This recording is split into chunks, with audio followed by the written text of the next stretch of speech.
Who are you? I'm Dr. Shyamala. I'm the author, very proud author, of The Emotionally Intelligent Woman.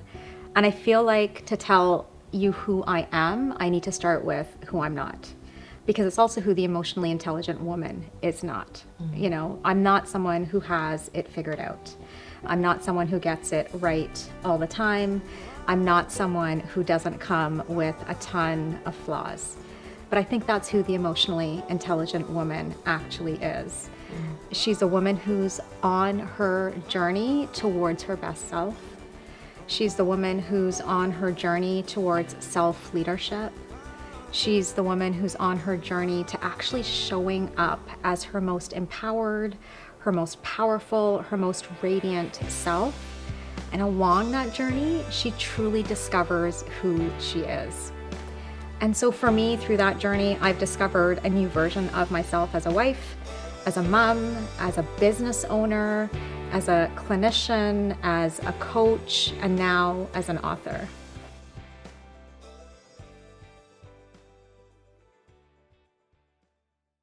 I think the journey starts with a really significant paradigm shift, right? A significant shift in the way that we see the problem. I think often we look for solutions without properly defining what the problem is. And we think the problem is outside of us, right? I think most people that I meet will say the problem is outside of me. It's somebody else, or it's a particular situation, or it was my upbringing, or it's the hand that I've been dealt in life. And we often fail to define the problem as internal to us and internal to who we are. So for the women that I work with, for me, in my own life, I think the shift started when I identified and defined the problem as internal to me.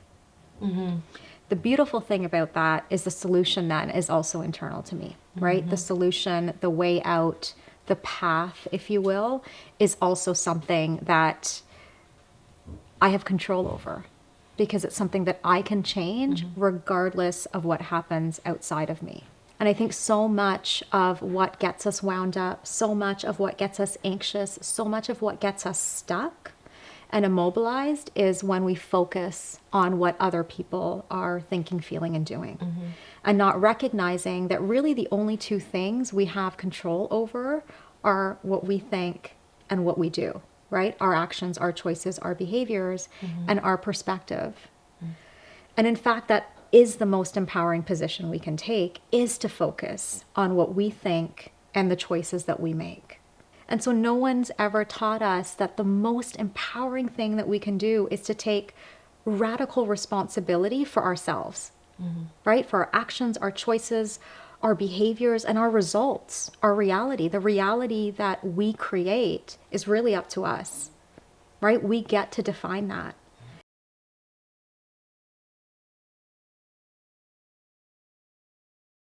The moment when I picked up the phone and called my own therapist was probably one of the scariest moments of my life. Despite all the training, despite all of the professional accolades, there was something happening internally for me, personally, that I didn't know how to deal with. I didn't have the skills. It felt like I didn't have the capacity. Right? Now I know I did. I simply didn't have a roadmap. I didn't have a blueprint. I didn't have a way out of what felt like the biggest stuckness of my entire life. I knew I couldn't do it alone. I think I knew that more than anything else. I knew that everything that I had tried, and I knew a lot. Like I was someone that had all the books on my bookshelf, right? I'd read all of them, but still felt lost, still felt like I didn't have a clear pathway forward. The experience of such a deep sense of vulnerability is one I'll never forget. You know, how vulnerable it really feels to sit on the other side of the room and to tell another human being that you don't know what you're doing.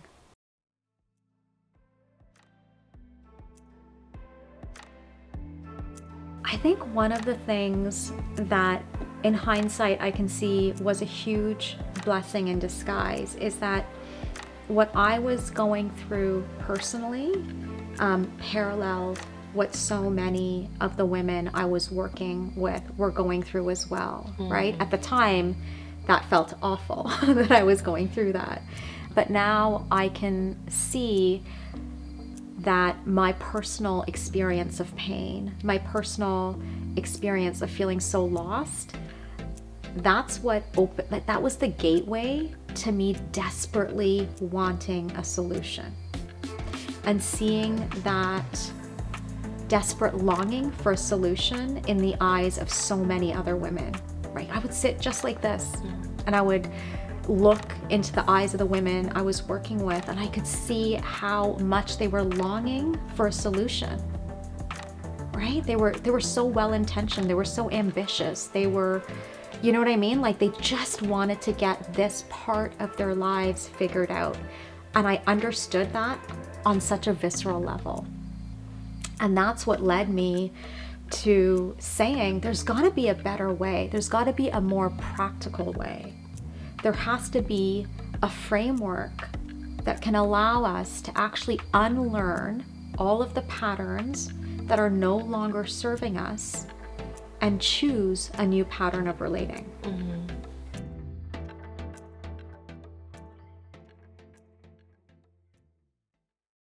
Somewhere on a subconscious level, I've never shared this with you, but I think somewhere on a subconscious level, I delayed the book. Life delayed it, but I think I went along with life and said, let's delay the book. I'm not ready. Because it is so scary to take 20 years of my work, but 44 years of my life, really, because it's my life's work, and to shrink that down into X number of pages and to say, here it is, world, like this is what I have to offer. So I'm excited, I'm so proud of it. As I read through the final manuscript, I couldn't believe those were the words and the lessons and the everything, the stories, all of it. And it is probably the most vulnerable thing I've ever done.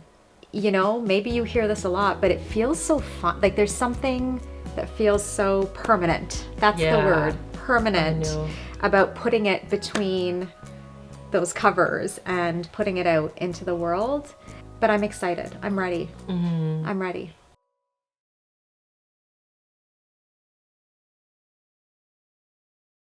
For me, I think that imposter syndrome is a really, really good sign that you are choosing to play a bigger game, that you're no longer choosing to play small. You know, I really think that each time we decide we're going to level up personally, professionally, doesn't really matter. I think that we should expect to feel like an imposter, right? We should expect to feel like we don't, because we don't have it figured out. If we're leveling up, it means we don't have it figured out. We're sort of reaching for that next level of success, right? And so I think we as women need to get comfortable with imposter syndrome and really see it as an indication that we're committed to playing a bigger game. We're committed to showing up more fully, right? We're committed to going all in on our mission, you know, rather than seeing it as an indication that we should give up. And I think really it's all about, and this is why I say it's not about the goal or the achievement of the goal. It's not about the next level, right? It's actually about you becoming the woman who can step into that next level. It's about the journey of becoming that woman, right? The woman who can go after the desires of her heart.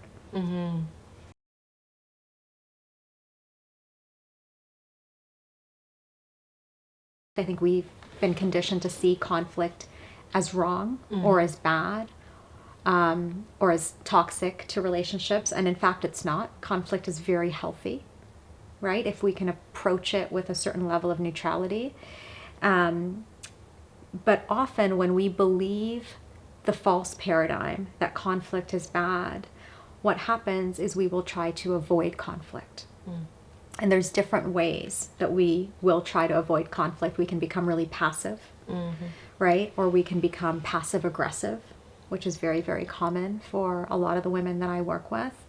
And we know that these toxic ways of dealing with conflict only lead to, I would say, decreased mental health, to be honest with you, and relationship distress, right? And in order to be able to actually navigate our relationships with confidence and with ease, we have to learn what we call in the book fearless communication, which is the assertive communication style. We have to learn how to communicate fearlessly. And that means showing up to those conversations, the difficult conversations, with courage, with openness, with honesty, regardless of the outcome. Right? Regardless of whether or not that other person is going to meet your needs, is do you have the courage to show up to those conversations with integrity?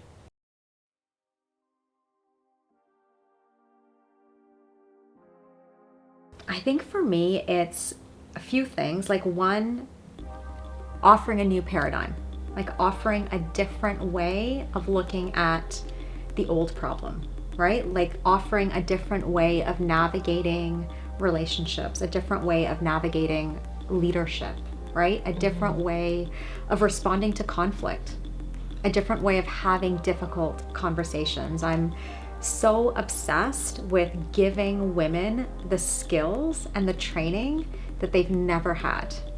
Because I really believe that. I really believe that we've never been taught how to truly master our emotions. We've never been taught how to communicate fearlessly. We've never been taught how to truly lead from a place of confidence, and giving women not just the hope, but the skills to be able to do that. I have no doubt that it's completely transformative.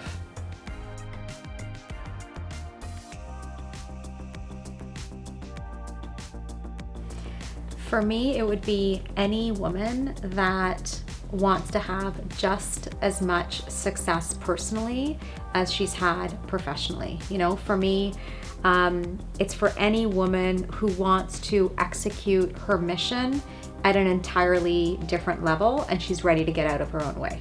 For me, the book it's a blueprint. Like it's a step-by-step practical method to access and execute the core skills of emotional intelligence. These are the skills of life. Like these are the skills of relationships. These are the skills of leadership, right? Like that step by step. How do you actually regulate your emotions? How do you feel calm and confident regardless of what's happening around you? How do you enter into any difficult conversation regardless of the outcome of that conversation? How do you set and maintain boundaries without guilt? How do you actually enter that leadership space with absolute confidence? It's that roadmap that will get you there. So the book is available online everywhere books are sold. You can get the ebook, you can get the hard copy. If you're looking for me, you can find me on Instagram, dr.shyamalakiru, or if you're interested in finding out more about my programs, you can find me at theeqcode.com.